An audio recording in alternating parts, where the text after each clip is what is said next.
Thank you, BTS, for the invitation, and KTH as well. It's actually quite nice to be here.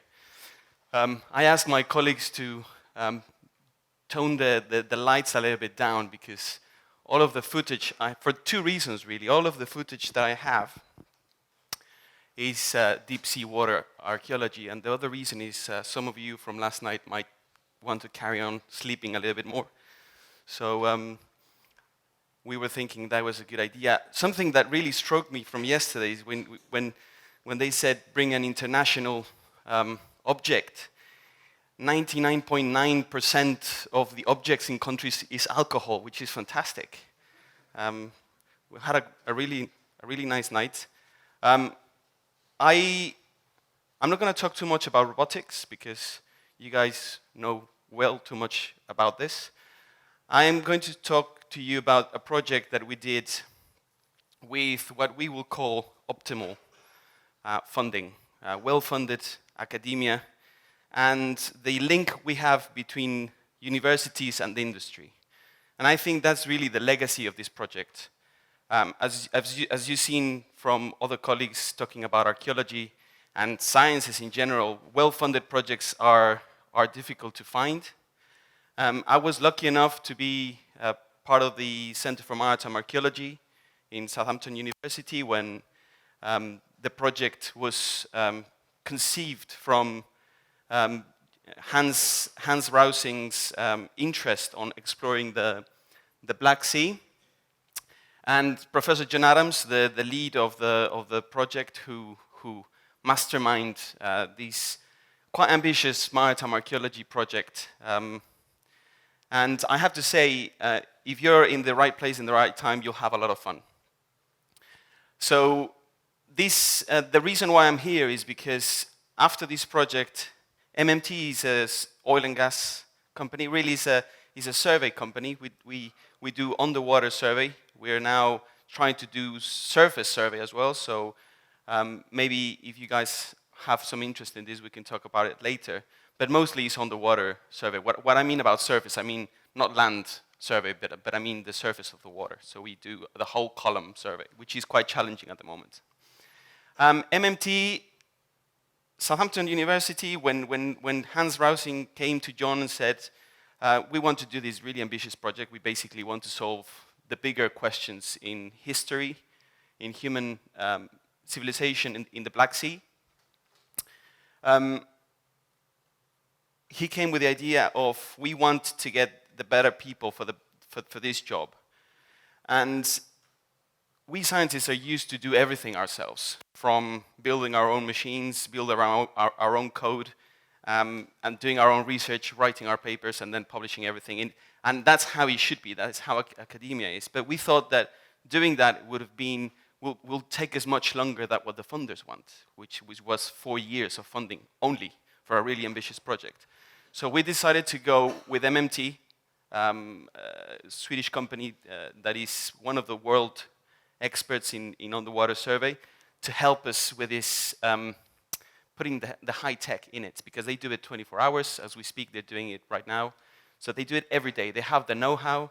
MMT, that's what they do. And us, the archaeologists, we were designing the program, designing the research, and asking them, collaborating with MMT to get the best results. And I think that was a really successful combination. So the Black Sea, for those of you who don't know, do we have a laser pointer or something? Is it on the bench? Sorry, guys. Last one. So the Black Sea, that's Europe, that's the Black Sea.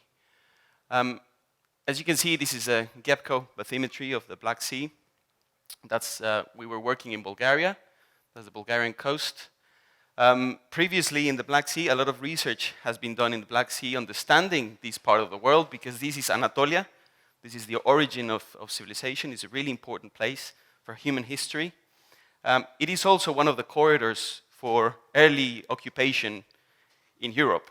So there is well-documented evidence in Ukraine and down here in Turkey that early humans were crossing when this was a completely different landscape to Europe through here as well.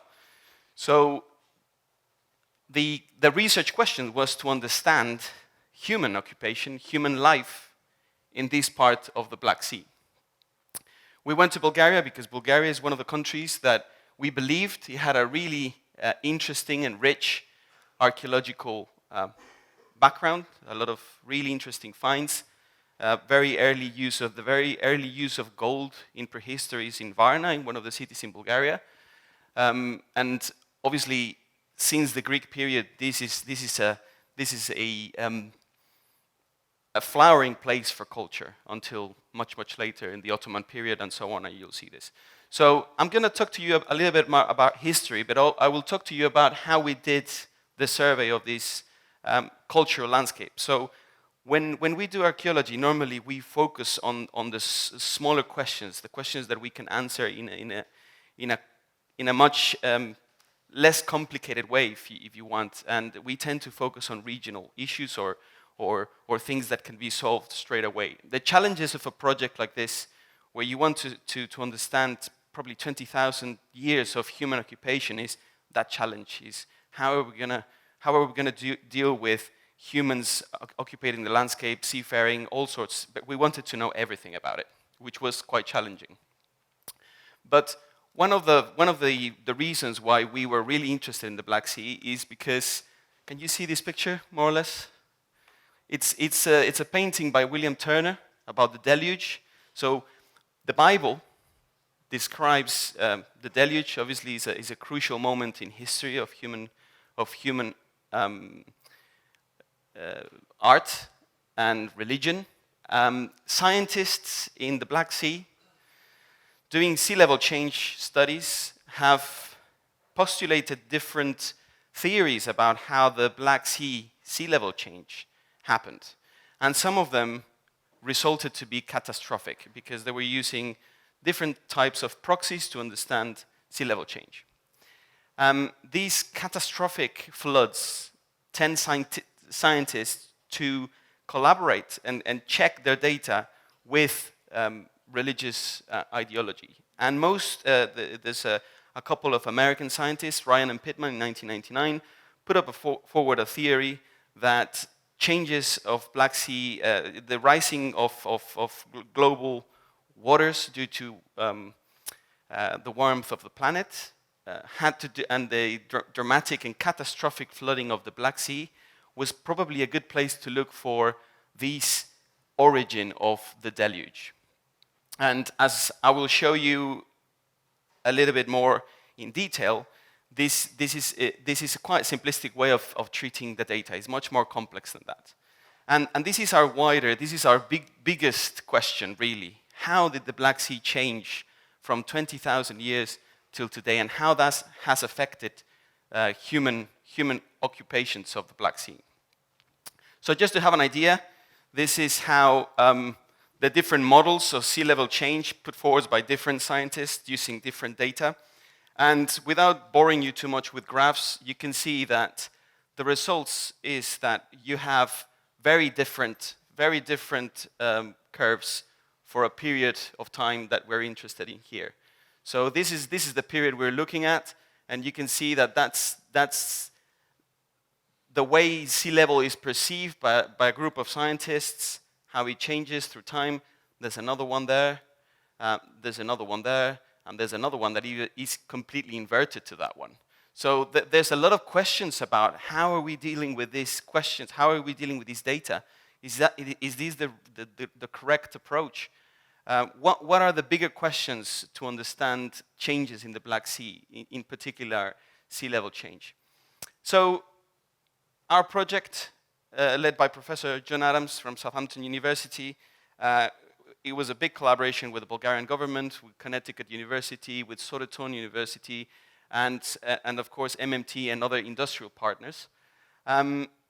Our aims were to reconstruct these ancient landscapes of the Bulgarian shelf, and obviously through doing that we will locate, map, and record any evidence of prehistoric and historic human activity, investigate the evidence of human response to environmental change, a very pertinent question for today, for today's state of affairs, and to locate and identify remains of maritime connectivity, including shipwrecks. Obviously, when you are mapping an entire continental shelf like Bulgaria, you will expect a few shipwrecks. And yes, we did, and they're really, really interesting. So the project's core components, the way Hans wanted the project to be structured was there is a scientific component which we were leading. John Adams was leading. I was part of the executive planning and surveying team. There's an education component and there's a documentary component. So the BBC, the guys that filmed Blue Planet and others documentaries that have won awards on TV because of their interest, the quality, and the way they present the scientific data to the public, were also part of the team. So we were following around with cameras, and we were spending hours just looking at screens. You have a camera next to you, and you're like, what are they going to do with this stuff? 7 hours of me just looking at a screen, but they turn up to do a pretty decent job. So I'm going to show you just a little clip about our education component. And if I turn on the volume. Legacy. Is that working? Volume? Aha. Maybe on this.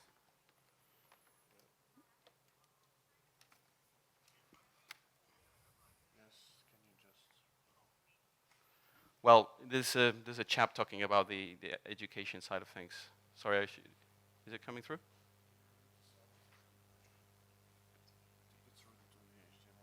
Yeah, it's HDMI. So is it not working? No. Don't worry about it. It's just for you to see. These were students from schools in the UK that joined us in the cruise for the 4 years. The aim was that they will engage. These kids are part of a STEM scholar project that the UK has designed to give the opportunity to kids to join scientific projects and get that kind of benefit of working with the scientists doing field work and doing science on the go as it happens and get that experience. And in fact, all of these chaps, we had 20 kids from different schools in the UK. They all won their Gold Crest Awards, which is a really meaningful achievement for them. And as you can see, they are really happy. It's a shame that you cannot hear what they're saying. They were really happy, and it was a fantastic thing to have them on board. Now the volume is going to work. It's okay. I can share it to you later. The scientific side of the project, we started. The first thing you do, as any scientific project, is you want to capture as much data as you can, with the amount of time that you have. At that time, 2015, we set up to the task to map all of the continental shelf of Bulgaria using the Hellenistic Maritime Center for Research, a geo vessel, and we also used the Nomad vessel, the CUA, or the Center for Underwater Archaeology in Sosopol in Bulgaria.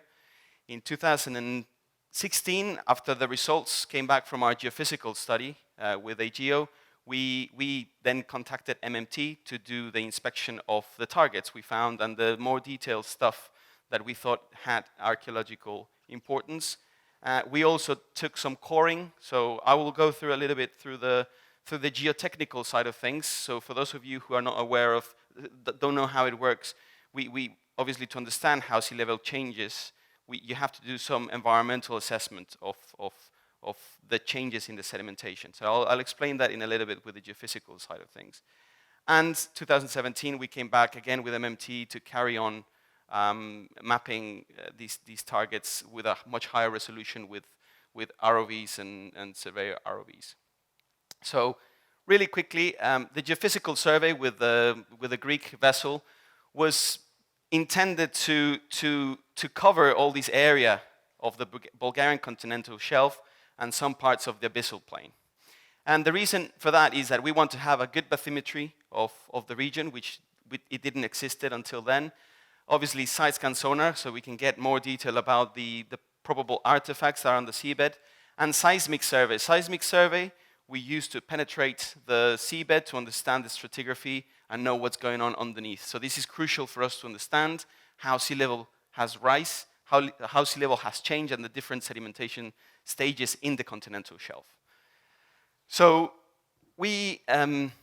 this is the result of all these lines. So this is the bathymetry of the continental shelf. This is the coast in Bulgaria, and then it goes into the abyssal plain.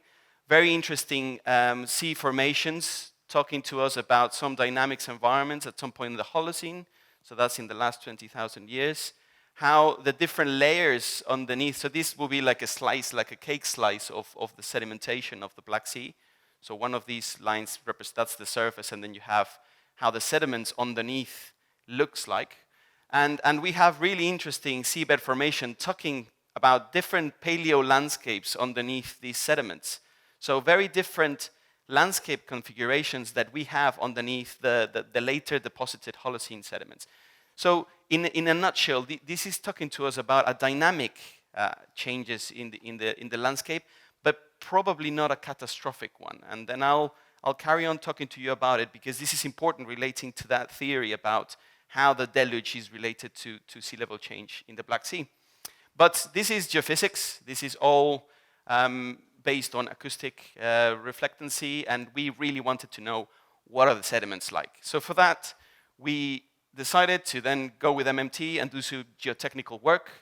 We designed a strategy to core, so take 6 meter long core in the sediment, most of them between 0 to 90 or 180 meters deep from the surface.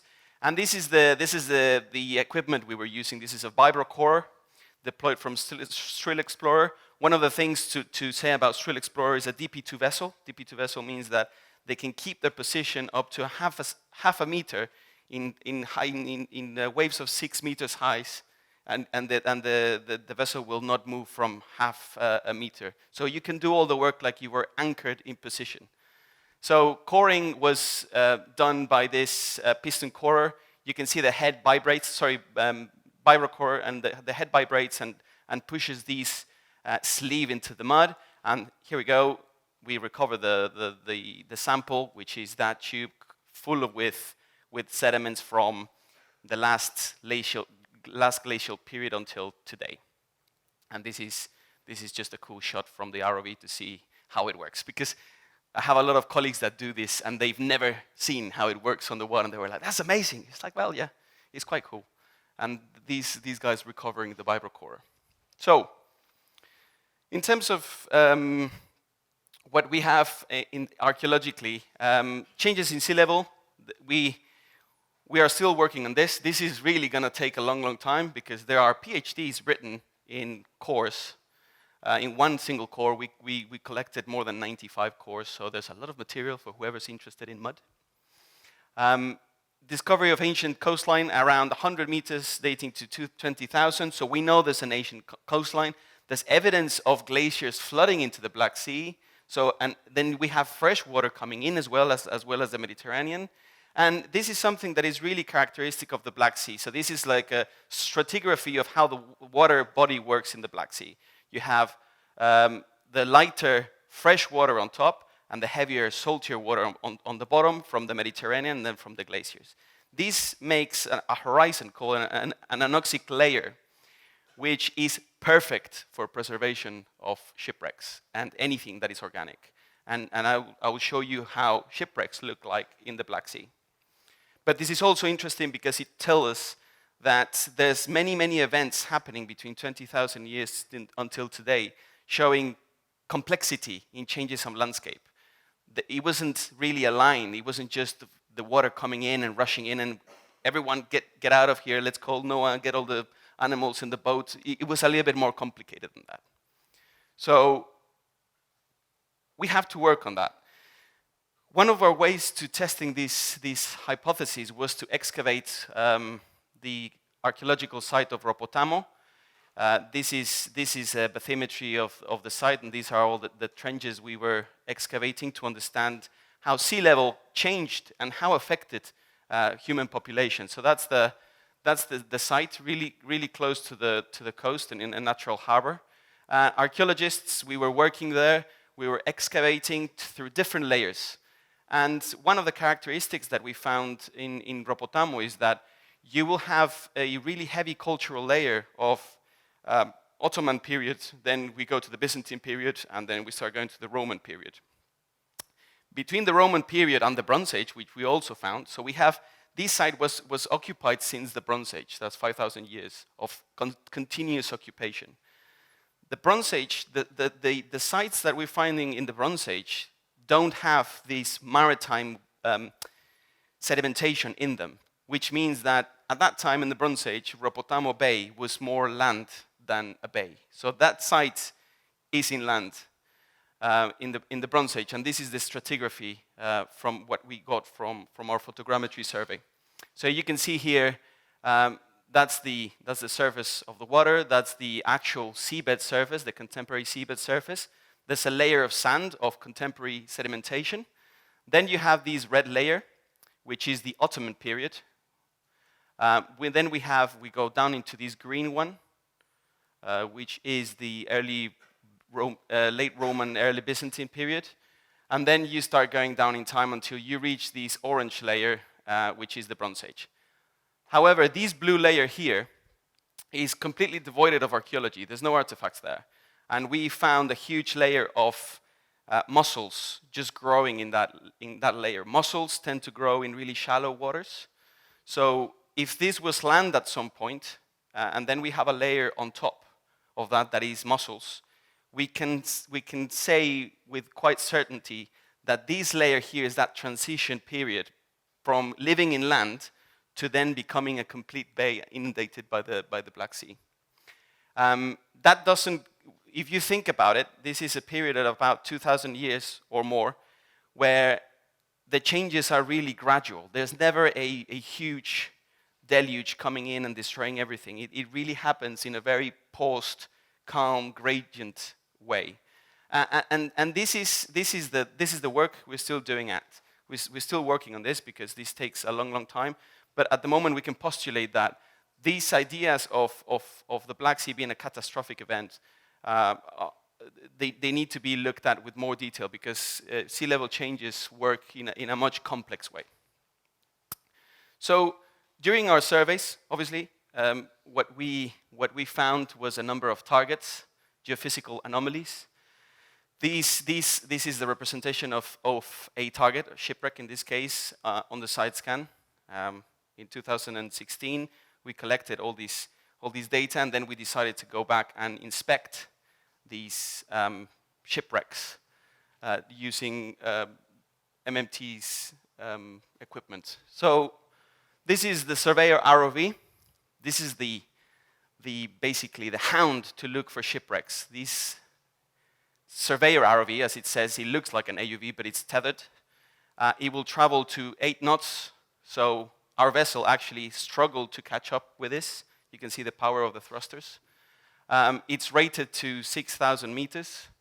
And the idea is that we use Surveyor ROV to plow up and down with high-resolution acoustic equipments like multibeam and side-scan sonar to look for these targets, to make the most out of it and map as much as we can with the highest resolution possible. These are just nice shots from underwater. But this is how we configured Surveyor ROV. So all the sensors are in the belly of Surveyor ROV. This is a tool that is used normally for pipeline inspection. So it flies over the pipeline, and it's taking imagery from cathexes. So 3 Ultra HD cameras taking shots at about 5 hertz. So that's 5 photos every second. Then we have the laser system, a little bit like what Mike was showing at the same time. So what we have is between a certain frame of photos, the flashers don't go, because we have flashers to get the photos. The flashers stop shooting the flash, and then the laser comes in, and it takes a photo of that laser. So what we have is that combination of photogrammetry and laser in one, because we're using the laser to scale everything, and I'll show you a little bit more how it works. But we also have the multi-beam. So we have 4 heads of the EM2040, which gives us about 10 centimeters resolution multi-beam with about 100 meters swath. And we have 4 heads, so we have a really nice coverage of this multi-beam data. Survey ROV was designed to do these high-speed, high-resolution surveys, but there are certain things like shipwrecks, or for those of you who work in the industry, we call them UXOs, or cultural heritage targets, that cannot be surveyed by surveyor because of masts, because of other things in the way. We don't want to crash this kit because it's quite expensive, so we use a work-class ROV, and this is the work-class ROV that we use in conjunction with Reach. So Reach Subsea and MMT are part of the same company. Reach Subsea is the company that basically has all the toys, and we get all the processing power. But we all work together. This is the work-class ROV being deployed by our very talented ROV pilots from Strill Explorer, and that's the configuration for photogrammetry. So we have the lights up here, the camera, you can see it moving, just testing the equipment before the dive. And then we have the different camera settings here when we have 2 dual cameras, so we know where the one camera is from the other. Everything is, all the sensors, all the positioning is done using Sonodyne Sprint. So basically what we do, we just do offsets to the sensors. We know where the cameras are all the time, and the ROV localization is embedded in the photo. So we have depth, altitude, yaw, pitch, roll, and geolocation of every single shot on the water. So we can then just plot them in photogrammetry and get a scaled model of what we're doing. So here we go, world-class ROV on its way to take a few shots of a shipwreck. We also, because we have a documentary team, we have the 6K camera, which I still cannot open the video for this because this is cinematic quality. So these guys were there filming anything. And this is basically how it works. So we go down, as Michael was showing, and our colleagues from Italy as well. You need to cover a large area, taking shots. So our working class ROV acquisition method works. It goes down to the target. It starts doing the survey with every flash is this is a little bit slow. It will be more like much faster, like a nightclub. But I don't want to put this here because you guys will go crazy. And it's showing how basically what you want to do when you do photogrammetry is covering. It's like if you have an object and you're spray painting it. You want to cover every single angle with a photo. So that's basically what the ROV pilots are doing. We can also do photogrammetry with Survey ROV in some of the shipwrecks that are less complicated, less masts, less structure. Some of them are quite flat. So we do more like a transect, like a traditional geophysical transect, fly over the site, capturing these data. And just a quick, we've talked about photogrammetry. Most of you know how to do it, but this is the idea. We go around an object. All these blue squares are the camera positions. The software aligns them, but we also have the positions of them, and then we do a mean positioning relationship between the actual camera position and the aligning of the photogrammetry model, which we then use to reverse engineering our navigation on the water, which is really cool actually, because we are aiming now to reduce all of the bad accuracy that you get when you start going deep and in deeper sites with things like USBL and transducers that don't work as well when you're quite deep. Photogrammetry, you get a skeleton, a 3D skeleton. The advantage of photogrammetry is you can increase the resolution because they're all photos. So you can end up with a mesh, as we were looking earlier, and a 3D model, and of course a texture, which then helps us understand the site. So it's a tool to build contextual data sets. So this is actually a recovered plank from one of the wrecks, and it allows us to quantify shape, volume, but mostly important, texture. And this is what's really, really good for archaeology. We want to see all these little pieces of tool marks, of little scratches, of you know, the shipbuilder doing their work here. This is a really nice example of how photogrammetry helps archaeology, because this plank was in a part of the ship that it shouldn't be like this. And the reason why it's like this, you can see this really smooth surface. That was a finished timber at some point. But these guys thought, oh, actually, this timber works better here. So they took it in a rush. They took this finished timber and with an axe hacked the bottom of it so it can fit somewhere else in another part of the ship. So this is the kind of stuff that laser and photogrammetry can help you understand how archaeology works, and especially how people in the past were doing things. But most importantly, you can visualize these data in a very nice way.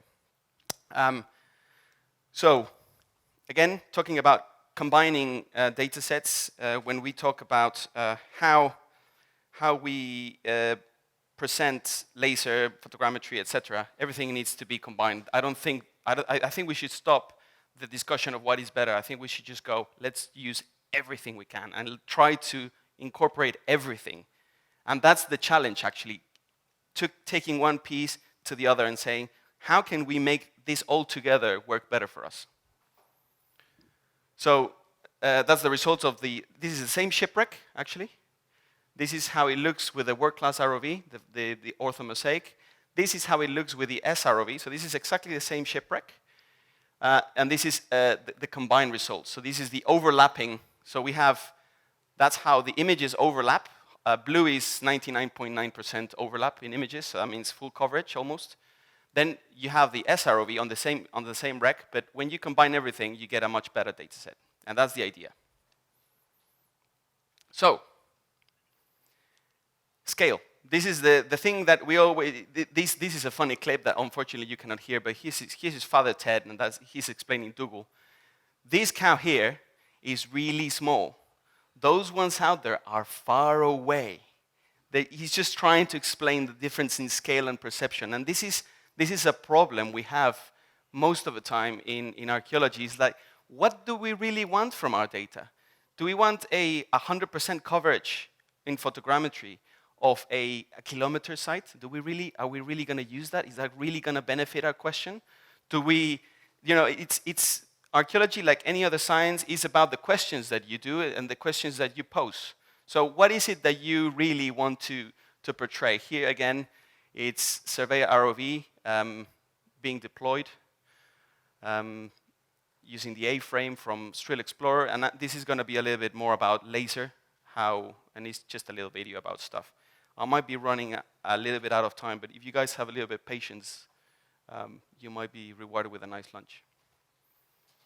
So, Surveyor ROV, these flashes are the cathexis imagery, taking photos. And then you have the frequency of the laser. So we have two lasers mounted, taking this at every shot. This is one of the wrecks. And if you can see, that's the laser scanning the amphoras on one of the Roman wrecks that we found. Similar to what Michael was showing, this is the result of the laser digital elevation model. And that's the result of the photogrammetry. So working all together, we can get a much better. One of the problems with photogrammetry, of course, is we're always struggling with scale because we never know what images are. But if we have a frame of reference that is not related to the USBL, we can then match it quite nicely. So this combining data sets is helping. We published this paper, all the results of this, so you can read it in Journal Deep Sea Research Part 1 is about to come out next month. We explained everything with detail there. We have model outputs, 3D printing and VR as well. But what we've seen from our colleagues from Italy, incredible for archaeology to do these kind of visualizations. So now to the wrecks. Archaeological discoveries. I'm literally just going to go through all the stuff we found, which is the exciting stuff, I guess. 65 newly discovered shipwrecks. They are not in charts. No one knows about them. They range from the 19th century, Ottoman period, Byzantine period, Roman period, Greek classical period. And the depths range from 90 meters to 2,150. So deep sea archaeology and shallow. This is the photogrammetry elevation model of a Dutch or Russian, probably, flute. The masts are still standing. This is the preservation that you get in the Black Sea. Planks are still on the side of the hull. The main deck is still there. The masts are still standing. I mean, these masts are about 26 meters high. Surveyor ROV was flying at 25 meters, so we almost hit them. We were never expecting this to happen because this doesn't happen. So we were a little bit concerned when we found this one and went, is there any other shipwreck out there that could be higher than 26 meters? Luckily, we didn't have that more problems with that, but it was a little bit of a, because who cares about Surveyor ROV? I don't want to hit the wreck. That's the important part. We found more than 17 Cossack raiding vessels that are related to the 17th century advance of the Cossack army into different parts of the Black Sea. These ones are all rowing vessels or sailing vessels. We found them all in a very similar place, which could suggest they were all part of the same kind of movement, the same fleet even. So we were quite excited about this. First of all, because they don't exist in the archaeological records. No one even know how they look like, and now we have 15 of them. So that was a really interesting find. We go back in time. So I started in the 19th century. I'm going to start going back in time. It's a shame you cannot really see it very well. It's a bit dark, but this is a Ottoman period shipwreck we found. We call it the Black Sea Flower because of the carvings, and you will see the detail you have on. This is basically all the wooden structure. These are the frames. We're talking about a shipwreck that is from the 17th century, so about 200 years old, 300 years old. There are still coils of rope within the frame, so the preservation of organic material is just fantastic. And here is another shot. It's a shame you cannot see absolutely anything. But here you can see the carvings on one of the timbers. They are all Ottoman flowers. If you can, I can point them at you. There's some flowers there, some flowers there. So the entire shipwreck is decorated. It has flowers on the bits. It looks like it sunk yesterday, pretty much, this wreck, and it's been there for a long, long time. Another wreck, but this is 300 meters deep.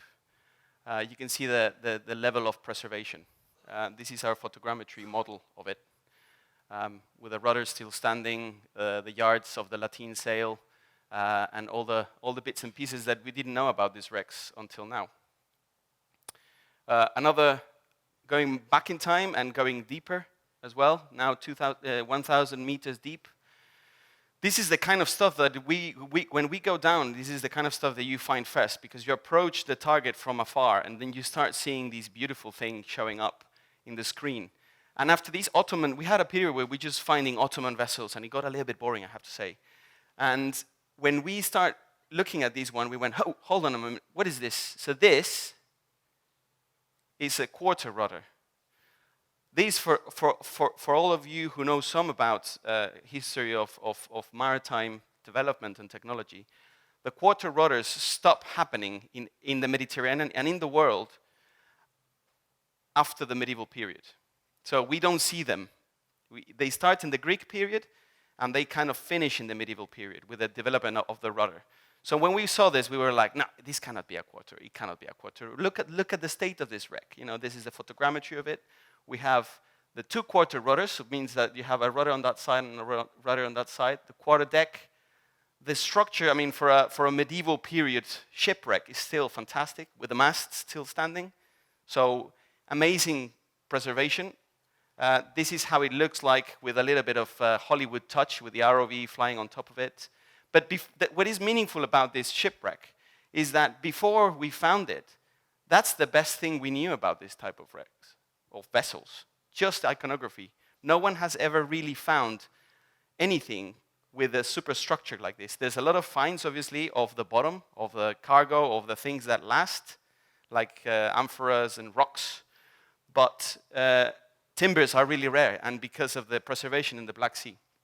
And this is my really annoyingly talented boss, Professor John Adams' reconstruction of the vessel. That's how he just drew that in like half an hour. Really annoying about that. We decided to one of the shipwrecks in the Byzantine period was reachable, 92 meters deep. We went down to 92 meters to do a little bit of a poke around and inspect the shipwreck because, like Michael was saying and my colleagues from Italy were saying, there's really nothing like touching the wreck. There's nothing like that. Your brain starts going into complete override when you find the wood that fits here. It's a complete different game changer. For us, deeper sites, we can reach them with robotics, but trying to, obviously, and you have Survey ROV as your dive buddy. That's quite cool. But there's nothing like really being down there and investigating the shipwreck firsthand. Going back in time, Roman wrecks. So for our colleagues in Croatia that are working on the same type of vessels in Croatia and all the Mediterranean as well, this is a shot of a cargo vessel that we found as well in the Black Sea, 95 meters. That was diveable as well. But most of the time what you find is these the amphoras that survive, but very few sites will actually have the organics and the wooden structure. And one of the things that was really interesting about this is also we've never really seen any of this archaeologically or very degraded. The best things that we have about this was the historical sources, the documentation. One thing that is really interesting is to see how people in the past were representing things. We tend to say, oh, artists in the past, they didn't really know what they were talking about. We are maritime archaeologists. We know everything about shipwrecks. Of course, they're not going to put a crooked mast there. It's silly, stupid. Well, actually, that mast with like knobbles, bits and pieces, is a huge tree with the branches. If you look at this, probably it's a little bit too far away, but if you look at this, that's the mast. It will go in the middle, it's just fallen off. But those dots there are actually the knots of the branches of the tree. So this is actually very accurate to that. So going even deeper, and as we go deeper, the preservation becomes even better. Another Roman wreck. This is probably 3rd to 4th century AD. The frames are there. The yard is across. A little bit of fancy stuff for the film. We hated when they did that because they're like, oh yeah, look at all this sediment. This fly is going to look amazing on the screen. For archaeologists, that is embarrassing. So I have to say, that was not our plan. These are the planks of the side of the hull. And then there we have them, the Roman quarter rudders again. So before we did any of this inspection, we didn't know anything about quarter rudders. Now we have medieval, Roman, and I'll show you the Greek ones. Details of all these organic components that don't survive, coils of Roman rope from the frames hanging from the side of these vessels. And this is the fancy photogrammetry footage, kind of like, I don't know, it looks like Matrix or something. They love this kind of stuff. This is for the documentary, so they now turn it into the photogrammetry model, and the whole thing starts spinning around. There's something about conferences. People love things that spin in 3D. It's like a... But this is quite cool, I have to say. So rudders there, more of the frames, a lot of upper structure that we need to study, part of the rigging, the ropes, you name it. Again, only seen before in illustrations. So this is the type of vessel that you will find carved on rock, documents, mosaics, etc. Another Hollywood shot of the wreck, and another one. But the good thing is, as my colleagues were showing, what the 3D data really helps us is to understand the archaeology. And even though this wreck is in really nice conditions, we can do really nice reconstructions, because obviously we have most of the wreck. We're kind of cheating, to be honest. We only put the sails up. But you know, this is the kind of thing that you will get with a good combination of multi-beam, photogrammetry, laser, and obviously showing this data to the public. And the star of the night, or the star of the evening, the Greek vessel, 2000. This is our oldest wreck and the deepest one. Quarter rudder there, a little bit more, this is a little bit more sedimented. The shots of it are a bit dark. I hope you can see them well. We decided to, there was a lot of sediment on this, so we decided to do a little bit of initial excavation using the ROV and the hydraulic pump. We designed a little, well, I say we, MMT really, with the engineers on board. They designed this dredge powered from the ROV hydraulics to gently clean sediments that have been accumulated for quite a long time, for about 3,000 years.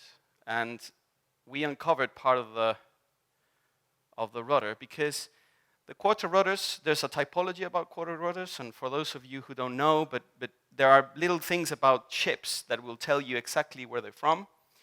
And this was the result of the excavation. This is so far the deepest archaeological excavation ever undertaken.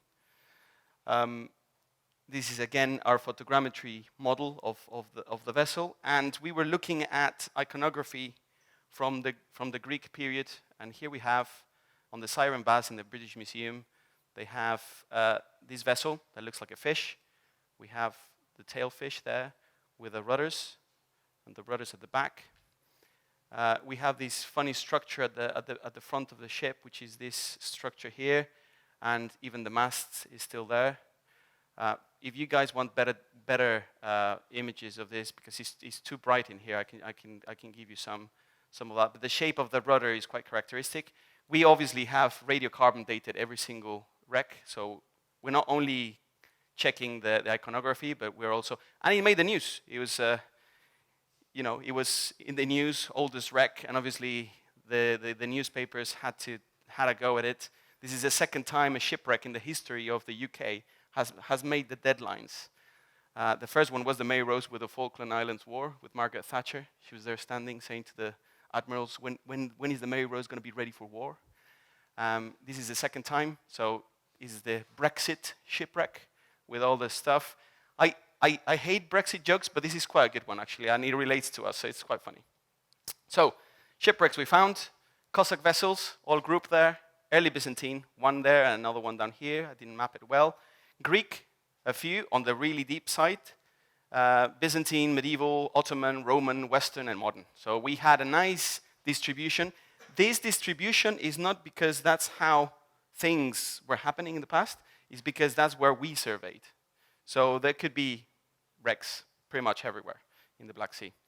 And just a quick overview, 4 years of research, 100 days at sea, 40 days underwater, high-resolution geophysical coring survey suggesting no evidence for a catastrophic flood, which was one of our key questions. Submerged prehistorical settlement, 5,000 years old, 69 new discovered shipwrecks from the 19th century all the way to the Greek period. 32 STEM scholars on board are achieving their Gold Crest Awards, 2-part documentary currently on UK Channel 4 and Science Channel in the USA, and it will go into other networks as well. So who make this work? As you can imagine, it's an amount of people that were involved in this, but the main sponsors, the Julian Hans Rousing Trust, Expedition and Education Foundation, our principal investigator, Professor John Adams from Southampton University, and Christina Angelova, who sadly she's passed away 2 years ago when we were just about to find the wrecks. She was waiting for all her life to find this, and she didn't have the chance to see this, but I hope she's proud of what the team has achieved. The Bulgarian ministries and all our Bulgarian colleagues, and Black Sea Films, Ops, Legal, PR, University of Southampton, Connecticut, Maris, MMT, Boscorf, Knox, and other people, CATHEX. So thank you very much, and if you want some high-quality data or just to look at videos with more detail, just let me know. We can sit down and look at them. Thank you.